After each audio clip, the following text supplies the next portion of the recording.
ਕਿਉਂਕਿ ਅਸੀਂ ਪਹਿਲੇ ਟਰੈਕਟਰ ਨੂੰ ਵੀ ਇਹੀ ਆਏ ਤੇ ਇਹਦਾ ਸਭ ਤੋਂ ਵੱਡਾ ਫਾਇਦਾ ਹੀ ਬਾਈਜਾਨ ਇਹ ਹੈ ਵੀ ਇਹਦੀ ਗੁੱਡੀ ਨਹੀਂ ਪਟੀਂਦੀ। ਦੂਸਰੇ ਨੰਬਰ ਤੇ ਇਹਦਾ ਅੱਲਾ ਮਾਫ ਕਰੇ ਵੀ ਕੋਈ ਜਿਹਾ ਕਲੇਮ ਨਹੀਂ ਹੈਗਾ ਕਿ ਕੱਲ ਨੂੰ ਟੈਨਸ਼ਨ ਬਣੇ। ਅਸੀਂ ਹੁਣ ਫਿਰਨੇ ਤੁਹਾਡੇ ਕੋਲ 4 ਸਾਲਾਂ ਦਾ ਕੰਮ ਕਰਦੇ ਪਏ, ਅੱਲਾ ਦੇ ਫਜ਼ਲ ਨਾਲ ਕੋਈ ਨੁਕਸਾਨ ਨਹੀਂ, ਕੋਈ ਕੁਝ ਨਹੀਂ। ਅਸੀਂ ਦਾਦੇ ਭਾਈਆਂ ਨੂੰ ਇਹ ਮਸ਼ਵਰਾ ਦੇਵਾਂਗੇ ਕਿ ਪੈਂਥਰ ਕੰਪਨੀ ਤੋਂ ਬੈਸਟ ਕੰਪਨੀ ਕੋਈ ਨਹੀਂ।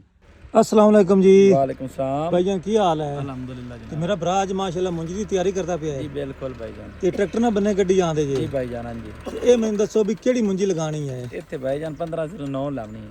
1509 लानी है। हाँ जी। पिछले साल दा की तजुर्बा रहा है?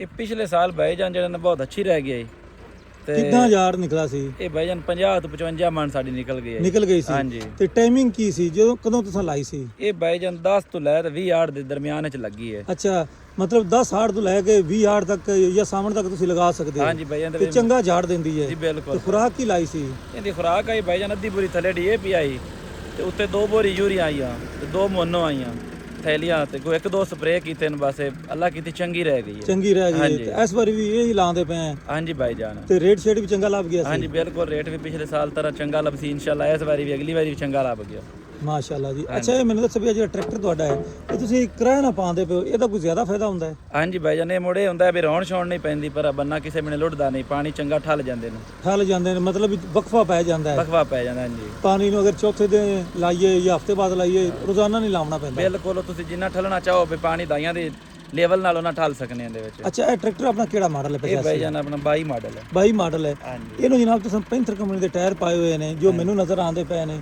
ਤੇ ਸੁਣਾਓ ਟਾਇਰ ਕਿਵੇਂ ਚੱਲਦੇ ਪਏ ਨੇ? ਇਹ ਭਾਈਜਾਨ ਬਹੁਤ ਅੱਛੇ ਟਾਇਰ ਨੂੰ ਮਾਸ਼ਾਅੱਲਾ ਤੁਸੀਂ ਵੇਖ ਲਓ ਤੁਹਾਡੇ ਸਾਹਮਣੇ ਨੂੰ ਵੀ 22 ਮਾਡਲ ਹੈ। 4 ਸਾਲ ਚੌਥੇ ਸਾਲ ਵਿੱਚ ਚੱਲਦੇ ਪਏ ਨੂੰ।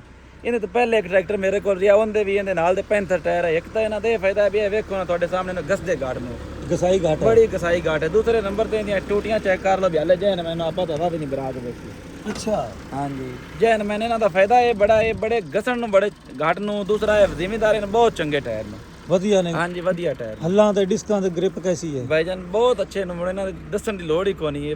ਇਹਨਾਂ ਦੇ ਬੜੀ ਕੰਪਨੀ ਬਹੁਤ ਅੱਛੀ ਹੈ ਪੈਂਥਰ ਵਾਲਿਆਂ ਦੀ। ਇਹਦਾ ਭਾਈਜਾਨ ਇੱਕ ਤਾਂ ਇਹ ਹੈ ਨਾ ਵੀ ਇੱਥੋਂ ਵੀ ਇਹਦੀ ਕੋਈ ਤਰੇੜ ਨਹੀਂ ਆਉਂਦੀ, ਇੱਥੋਂ ਵੀ ਇਹਦੀ ਗੁੱਡੀ ਨਹੀਂ ਪਟੀਂਦੀ ਤੇ ਮੁੜ ਸਾਨੂੰ ਇਹਦਾ ਹੀ ਫਾਇਦਾ ਹੈ ਨਾ। ਅਸੀਂ ਇਹ ਪਾਵਣੇ ਨੂੰ ਮੁੜ ਸਾਨੂੰ ਹੋਰ ਕਿਸੇ ਕੰਪਨੀ ਦੇ ਪਾਵਣ ਦੀ ਜ਼ਰੂਰਤ ਹੀ ਨਹੀਂ। ਅੱਛਾ, ਇਹਦੀ ਕੋਈ ਗਾਰੰਟੀ ਵੀ ਮਿਲੀ ਹੈ? ਹਾਂਜੀ ਭਾਈਜਾਨ ਇਹਦੀ ਗਾਰੰਟੀ ਹੁੰਦੀ ਹੈ ਲੇਕਿਨ ਸਾਨੂੰ ਤਾਂ ਗਾਰੰਟੀ ਦੀ ਲੋੜ ਨਹੀਂ ਪਈ। 5 ਸਾਲ ਵੈਸੇ ਇਹਦੀ ਗਾਰੰਟੀ ਹੁੰਦੀ ਹੈ। ਤੇ ਤੁਹਾਨੂੰ ਲੋੜ ਨਹੀਂ ਪਈ? ਨਹੀਂ ਸਾਨੂੰ ਲੋੜ ਹੀ ਨਹੀਂ ਪਈ। ਦੂਜੇ ਨੰਬਰ ਤੇ ਟਰਾਲੇ ਤੇ ਕਾਮਯਾਬ ਨੂੰ, ਟੀਲਰ ਤੇ ਵੀ ਇਹ ਬੜੇ ਕਾਮਯਾਬ ਨੂੰ। ਮੁੜ ਅਸੀਂ ਪੱਕੀ ਤੇ ਚਲਾਈਏ ਟੀਲਰ ਤੇ ਚਲਾਈਏ, ਸਾਨੂੰ ਜ਼ਿਮੀਂਦਾਰ ਅਸੀਂ ਕਰਨਾ ਸਾਨੂੰ ਇਹਦਾ ਭਾਈਜਾਨ ਫਾਇਦਾ ਹੈ ਵੀ ਜਿਹੜੇ ਸਾਨੂੰ ਨੁਕਸਾਨ ਨਾ ਹੋਵੇ ਤਾਂ ਉਹ ਹੀ ਪਾਵਣੀ ਚੀਜ਼ ਸਾਨੂੰ ਇਹਦਾ ਬੜਾ ਫਾਇਦਾ ਹੈ। ਦੂਸਰੇ ਨੰਬਰ ਤੇ ਭਾਈਜਾਨ ਅਸੀਂ ਵਾਹਨ ਹੈ ਸਲਿੱਪ ਵੀ ਇਹਦੀ ਘਾਟ ਹੈ ਦੂਸਰਿਆਂ ਨਾਲੋਂ। ਮੁੜ ਅਗਰ ਪੱਕੀ ਤੇ ਗਿਰੇ ਸਲਿੱਪ ਹੋ ਜਾਵੇ ਤਾਂ ਆਮ ਟਾਇਰ ਹੋਣ ਉਹ ਤੋਂ ਪੱਟੇ ਜਾਂਦੇ ਨੇ ਗੁੱਡੀਆਂ। ਹਾਂਜੀ ਇਹ ਤੋਂ ਗੁੱਡੀਆਂ ਪੱਟੀਆਂ ਜਾਂਦੀਆਂ। ਸਾਡਾ ਟਰੈਕਟਰ ਤਾਂ ਤੁਹਾਡੇ ਵੇਖ ਲਓ ਸਾਹਮਣੇ 4 ਸਾਲ ਹੋ ਗਏ ਤੇ ਹਾਲੇ ਉਵੇਂ ਖੜੇ ਨੇ। ਜੀ ਦੇ ਵਿੱਚ ਕੀ ਖੂਬੀਆਂ ਨੇ? ਇਹਦੇ ਵਿੱਚ ਸਭ ਤੋਂ ਅੱਛੀ ਖੂਬੀ ਇਹ ਵੀ ਇਹ ਵਾਹਣ ਨੂੰ ਚੰਗੇ ਨੂੰ। ਦੂਸਰਾ ਇਹ ਟਰਾਲੇ ਤੇ ਵੀ ਇਹ ਕਾਮਯਾਬ ਨੂੰ। ਤੁਹਾਡੇ ਸਾਹਮਣੇ ਨੂੰ 4 ਸਾਲਾਂ ਦੇ ਵਿੱਚ ਇਹਨੇ ਇੱਕ ਗੁੱਡੀ ਕਿਧਰੋਂ ਪੱਟੀ ਜੀ ਵੀ ਮੈਨੂੰ ਵਿਖਾ ਦਿਓ। ਸਰ ਬਈ ਅਗਰ ਕੋਈ ਕਿਸਾਨ ਕਹਿੰਦਾ ਮੈਂ ਨਵੇਂ ਟਾਇਰ ਪਵਾਉਣੇ ਨੇ, ਉਹਨੂੰ ਕੀ ਮਸ਼ਵਰਾ ਦਿਓਗੇ? ਸਾਡਾ ਮਸ਼ਵਰਾ ਤੇ ਹੈ ਵੀ ਪੈਂਥਰ ਦੇ ਟਾਇਰ ਪਾਈਏ ਕਿਉਂਕਿ ਪੈਂਥਰ ਟਾਇਰ ਕੋਈ ਜਿਲੇ ਤੁਹਾਨੂੰ ਦੁੱਖ ਤਕਲੀਫ ਨਾ ਹੋਵੇ ਤਾਂ ਮੁੜੇ ਹੀ ਆਖਣੇ ਨੂੰ ਅਸੀਂ ਤਾਂ। ਕਿਉਂਕਿ ਅਸੀਂ ਪਹਿਲੇ ਟਰੈਕਟਰ ਨੂੰ ਵੀ ਇਹੀ ਆਏ ਤੇ ਇਹਦਾ ਸਭ ਤੋਂ ਵੱਡਾ ਫਾਇਦਾ ਹੀ ਭਾਈਜਾਨ ਇਹ ਹੈ ਵੀ ਇਹਦੀ ਗੁੱਡੀ ਨਹੀਂ ਪਟੀਂਦੀ। ਦੂਸਰੇ ਨੰਬਰ ਤੇ ਇਹਦਾ ਅੱਲਾ ਮਾਫ ਕਰੇ ਵੀ ਕੋਈ ਜਿਹਾ ਕਲੇਮ ਨਹੀਂ ਹੈਗਾ ਕਿ ਕੱਲ ਨੂੰ ਟੈਨਸ਼ਨ ਬਣੇ। ਅਸੀਂ ਹੁਣ ਫਿਰਨੇ ਤੁਹਾਡੇ ਕੋਲ 4 ਸਾਲਾਂ ਦਾ ਕੰਮ ਕਰਦੇ ਪਏ, ਅੱਲਾ ਦੇ ਫਜ਼ਲ ਨਾਲ ਕੋਈ ਨੁਕਸਾਨ ਨਹੀਂ, ਕੋਈ ਕੁਝ ਨਹੀਂ। ਅਸੀਂ ਦਾਦੇ ਭਾਈਆਂ ਨੂੰ ਇਹ ਮਸ਼ਵਰਾ ਦੇਵਾਂਗੇ ਕਿ ਪੈਂਥਰ ਕੰਪਨੀ ਤੋਂ ਬੈਸਟ ਕੰਪਨੀ ਕੋਈ ਨਹੀਂ। ਇਹਨੂੰ ਕਿਸ ਸ਼ਾਇਦ ਤੇ ਤੁਸੀਂ ਚਲਾਉਂਦੇ ਜੀ? ਅਸੀਂ ਭਾਈਜਾਨ ਇਹਨੂੰ ਹਰ ਚੀਜ਼ ਤੇ ਚਲਾਉਂਦੇ ਪਏ, ਟਰਾਲੇ ਤੇ ਚਲਾਉਂਦੇ ਪਏ, ਰੋਟਾਵੇਟਰ ਕਿਰਾਇਆ ਹਰ ਕੰਮ ਤੇ ਮਸਲਨ ਕਿ ਲੈਦਰ ਟੀਲਰ ਸਵਾਗਾ ਗੋਵਲ ਸਾਰੇ ਕੰਮ ਚਲਾने। ਇਹ ਬਹੁਤ ਅੱਛੇ ਟਾਇਰ ਨੇ ਭਾਈ। ਗਾਰੰਟੀ ਇਹਦੀ 5 ਸਾਲ ਹੈ ਭਾਈਜਾਨ ਤੇ 5 ਸਾਲਾਂ ਦੇ ਵਿੱਚ ਸਾਨੂੰ ਤਾਂ ਇਹਦੀ ਜ਼ਰੂਰਤ ਹੀ ਨਹੀਂ ਪੈਂਦੀ। ਅਸੀਂ ਗਾਰੰਟੀ ਨੂੰ ਕਰਨਾ ਕਿ 5 ਸਾਲਾਂ ਦੀ ਗਾਰੰਟੀ ਹੈ ਲੇਕਿਨ ਸਾਨੂੰ ਇਹਦੀ ਜ਼ਰੂਰਤ ਹੀ ਨਹੀਂ ਪਈ। ਤੇ ਕੀਮਤ ਦੇ ਮੁਤਾਬਕ? ਕੀਮਤ ਦੇ ਮੁਤਾਬਕ ਦੂਸਰੇ ਨਾਲ ਕੋਈ 10-20 ਹਜ਼ਾਰ ਦਾ ਇਹਨਾਂ ਦਾ ਫਰਕ ਹੈ। ਸਸਤੇ ਨੇ? ਸਸਤੇ ਵੀ ਰਹਿਣ ਤੇ ਫਾਇਦਾ ਵੀ ਹੈ। ਹਾਂਜੀ ਫਾਇਦਾ ਵੀ ਹੈ। ਹਾਂਜੀ ਤੇ ਗੁੱਡ ਹੋ ਗਿਆ ਮਾਸ਼ਾਅੱਲਾ ਜੀ। ਤੇ ਚੈੱਕ ਕਰੋ ਜੀ ਇੱਕ ਵਾਰੀ ਫੇਰ 2022 ਮਾਡਲ ਪੈਂਥਰ ਕੰਪਨੀ ਦੇ ਟਾਇਰ।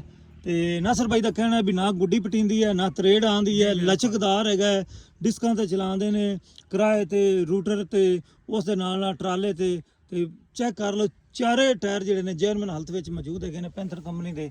ਤੇ ਸਾਰੇ ਕਿਸਾਨ ਭਾਈਆਂ ਨੂੰ ਮਸ਼ਵਰਾ ਵੀ ਇਹ ਦਿੱਤਾ ਹੈ ਵੀ ਪੈਂਥਰ ਕੰਪਨੀ ਦੇ ਹੀ ਟਾਇਰ ਪਾਓ। ਤੇ ਮੈਨੂੰ ਦੋ ਇਜਾਜ਼ਤ, ਤੁਹਾਡਾ ਭਰਾ ਮੀਆਂ ਮੁਹੰਮਦ ਅਫਜ਼ਲ ਬੱਟੂ। ਅੱਲਾ ਹਾਫਿਜ਼। ਪਾਕਿਸਤਾਨ ਜ਼ਿੰਦਾਬਾਦ।